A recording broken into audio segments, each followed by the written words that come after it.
आप सभी को नमस्कार। मैं उम्मीद करता हूँ आप सभी अच्छे होंगे। कोई भी राहुल गांधी जी को पप्पू बोले या फिर पनौती बोले, ये सब राजनीति में अपोजिशन के द्वारा चुने गए कुछ ऐसे शब्द होते हैं जिनसे किसी भी नेता को ट्रोल करने में आसानी होती है, उन्हें नीचा दिखाने में।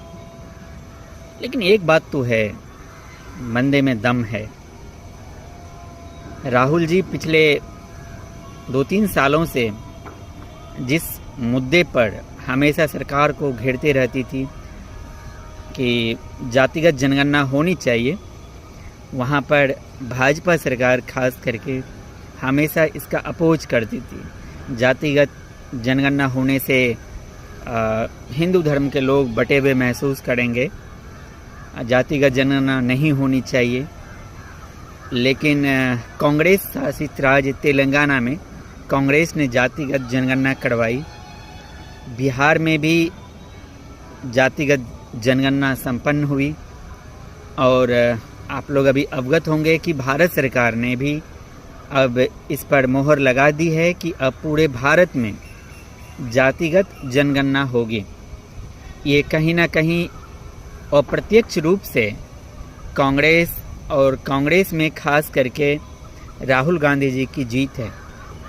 लेकिन एक और राहुल गांधी जी की जो मांग है वह कुछ हद तक सही भी है, लेकिन वो डरावना भी है।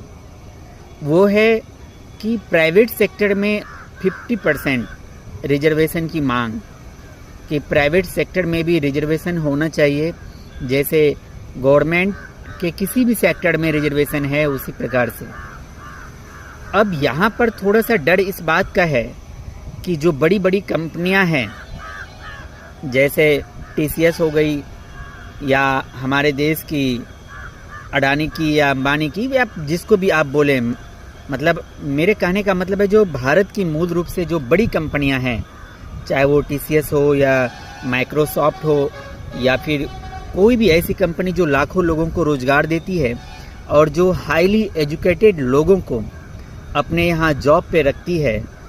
मेरे कहने का मतलब यहाँ पे यह नहीं है कि जो जिनको के लिए आरक्षण सुरक्षित किया जा रहा है वो लोग पढ़े लिखे नहीं हैं, लेकिन यह चीज़ तो कंपनी पर निर्भर करती है कि वो किस प्रकार के लोगों को अपने यहाँ रखेगी या नहीं। क्योंकि अगर वो रिजर्वेशन 50% अपने यहाँ आरक्षित कर देती है कमज़ोर वर्ग के लोगों के लिए या फिर SC ST या OBC किसी के भी लिए,